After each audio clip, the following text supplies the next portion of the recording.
The insurgency in Laos refers to the ongoing, albeit sporadic, military conflict of the Third Indochina War between the Lao People's Army and Vietnam People's Army, opposed primarily by members of the former Secret Army or the Hmong people, as well as various other ethnic lowland Lao insurgencies in Laos, who have faced governmental reprisals due to Royal Lao and Hmong support for the American-led anti-communist campaigns in Laos during the Laotian Civil War, which is an extension to the war itself. These were part of the American war waged against the anti-monarchist and anti-imperialist Pathet Lao of Laos and against the Vietnamese who opposed the U.S.-imposed dictatorships in South Vietnam. It continued on the day after the end of the Civil War with the Pathet Lao's capture of the Laotian capital Vientiane, who overthrew the Royal Kingdom of Laos and established a new government known as the Lao People's Democratic Republic, while severely depleted the remnants of an early 1980s era and 1990s era Royalist insurgency has been kept alive by an occasionally active guerrilla force of several thousand successors to that force. A right-wing insurgency with foreign support has appeared to have continued into at least 2008, and thus the Laotian and Hmong insurgency remains by far the most active of the historical post-1975 trio of insurgencies known as the Hmong, Laotian and Lao Royalist in exile against the Pathet Lao and Vietnamese People's Army, which traces its origins from the Second World War. The running time for the insurgency in Laos has outlasted the previous Second World War, First Indochina War, Laotian Civil War, as well as the current, for a time, Vietnam-Cambodia Cold War combined. Insurgent history. Lao-Hmong insurgency. The conflict stems from three events prior to Laos independence: a failed coup attempt by the Red Prince Souphanouvong Hmong aiding the French in Giang Cung against Lao and Vietnamese forces, and the French giving Hmong rights in Laos as equal to the Lao. In 1946, with the end of the Japanese occupation, Prince Souphanouvong and his half-brothers Prince Souphanouvong and Prince Phet Sarath formed two separate independence governments, briefly overthrowing the Laos king Souphanouvong, who wanted to hand the country back to the rule of Imperial France. The Hmong people had, for over half a century, been closely allied with the French, who treated them as equals of the Lao people. Tubi Lai Fung, an important Hmong leader, was decorated by the French administration for leading a combined French, Lao, and Hmong force to relieve the village of Giang Cung from a combined communist force of Laotians and Vietnamese and saving the French representatives in the village. This action was part of larger First Indochina War, when the French withdrew from Indochina shortly after the defeat in the Battle of Dien Bien Phu. The Americans became increasingly involved in Laos due to the threat of communist insurgents in Indochina. They saw Laos as one of dominoes in the domino theory. Under the leadership of the General Vang Pao, Hmong forces with U.S. support prevented the Pathet Lao and the Vietnamese backers from toppling the Kingdom of Laos. They also rescued downed American pilots and helped the U.S. for the base in the secret city of Long Tieng to coordinate bombing missions over Vietnam in Laos.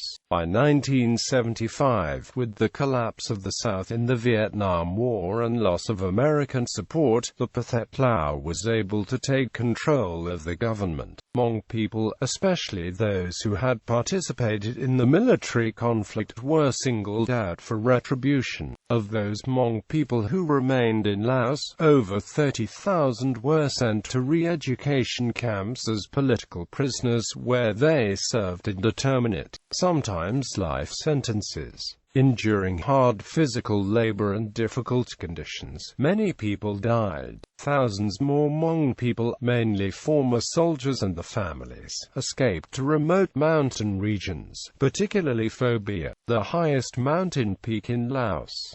At first, these loosely organized groups staged attacks against Pathet Lao and Vietnamese troops. Others remained in hiding to avoid conflict. Initial military successes by these small bands led to military counter-attacks by government forces, including aerial bombing and heavy artillery, as well as the use of defoliants and chemical weapons. Today, most Hmong people in Laos live peacefully in villages and cities, but small groups of Hmong people, many of them second- or third-generation descendants of former CIA soldiers, remain internally displaced in remote parts of Laos, in fear of government reprisals. As recently as 2003, there were reports of sporadic attacks by these groups, but journalists who have visited the secret camps in recent times have described them as hungry, sick, and lacking weapons beyond Vietnam War-era rifles. Despite posing no military threat, the Lao government has continued to characterize these people as bandits, and continues to attack the positions, using rape as a weapon and often killing and injuring women and children. Most casualties occur while people are gathering food from the jungle, since any permanent settlement is impossible. Faced with continuing military operations against them by the government and a scarcity of food, some groups have begun coming out of hiding, while others have sought asylum in Thailand and other countries.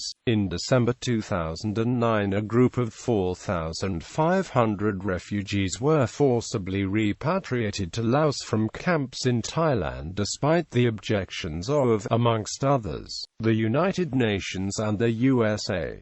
Some Hmong fled to California in the United States after the U.S. military withdrew from Vietnam in Laos, ending its wars in Indochina. In June 2005, as part of Operation Tarnished Eagle, U.S. FBI and anti-terrorism officials allegedly uncovered a conspiracy to murder thousands and thousands of people at one time, and violently overthrow the government of Laos.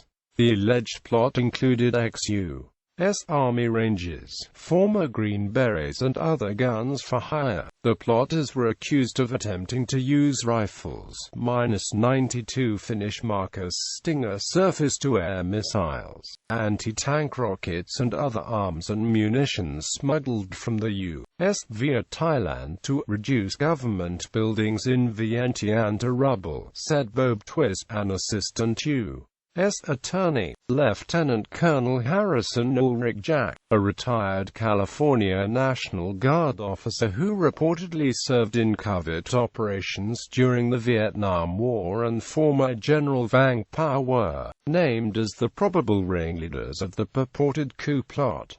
Vang Pao had reportedly built up a strong network of contacts within the U.S. government and corporate circles sympathetic to his cause. Some speculated that the proposed new government would be much more accepting of large foreign business and may also lead to an explosion of the drugs trade, as has been the case in Afghanistan.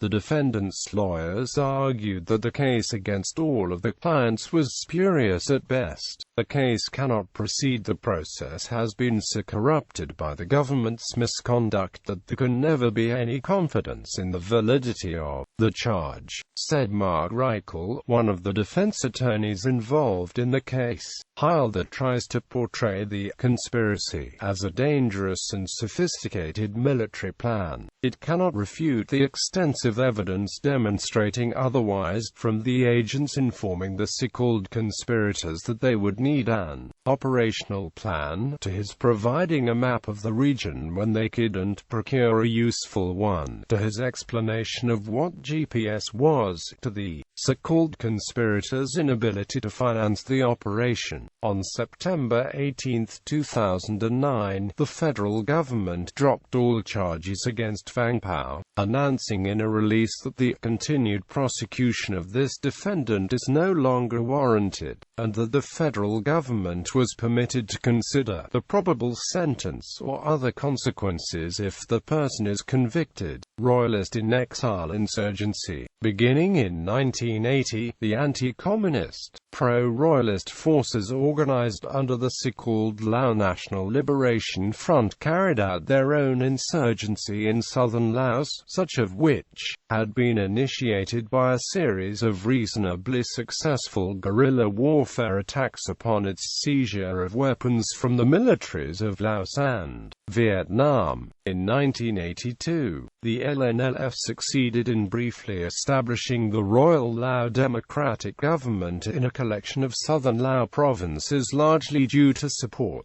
and aid from the People's Republic of China, which, despite being a communist state like Laos, maintained rather hostile relations with Laos. During this time, the Lao government had referred to China's ruling clique as the direct enemy of the Lao people, and further stated that relations could potentially be improved between itself and Thailand as well as with the United States, but gave no mention of a possibility for diplomatic amends with China, despite allying itself formally in writing with Democratic Kampuchea during the Third Congress of the Lao People's Revolutionary Party. Allegations would surface that the Khmer Rouge had also been funding and allotting supplies to the anti-communist royalist insurgents for use in their insurgency against the government of Laos, while the majority of purported support would be divulged during the forever displaced regime's exile along the Thai border and perhaps to a lesser degree in Thailand itself. During the 1980s, the royalists had also cooperated and were involved to a limited degree in the attempts to overthrow the Vietnamese installed puppet regime of the People's Republic of Kampuchea alongside the Khmer Rouge. During the early 1980s, the Khmer Rouge had largely abandoned communist ideals and were instead focused primarily on exuding Cambodian nationalist fervor and an increase in anti-Vietnamese rhetoric. The royalist insurgency gradually fell into disrepair in terms of its 1970s and 1980s era form. It has almost entirely vanished militarily as well as ideologically. A correlated movement of sporadic insurgents succeeded the LNLF, and while divided into the congruent style of multiple minimally proportioned bands of insurgents, have been estimated to contain a strength nearing 2,000 to 3,000 men as of the early 1990s. Right-wing insurgency, an insurgency politically correlative to the royalist insurgency led by the United Front for the Liberation of Laos and minor allied similar groups, had also transpired around the same time period, and reportedly was equipped with a strength of 40,000. Chinese and Khmer Rouge-funded and trained right-wing insurgents who placed the desire to expel Vietnamese political and military standing in Laos above any other goal, while the movement managed to proclaim their own provisional or liberation government. This insurgency proved to be as by chance less effective than the lesser trained royalist-focused insurgency. This insurgency has no reported standing in terms of force within Laos today, while its claims have never been verified nor widely accepted. The LPNLUF claims to have put some one-third of Laotian territory under its provisional jurisdiction before it was put down by the Lao government. The insurgents of the LNLF were largely former royalist government officials who had fled into exile after the Kingdom of Laos' demise in 1975 in the conclusion of the Laotian Civil War and Vietnam War. The LNLF proved successful in recruiting fair numbers of rural militiamen from Champasak and Savannakhet provinces. Individual units varied from as few as 10 men to as many as 50, and all of these operated with little coordination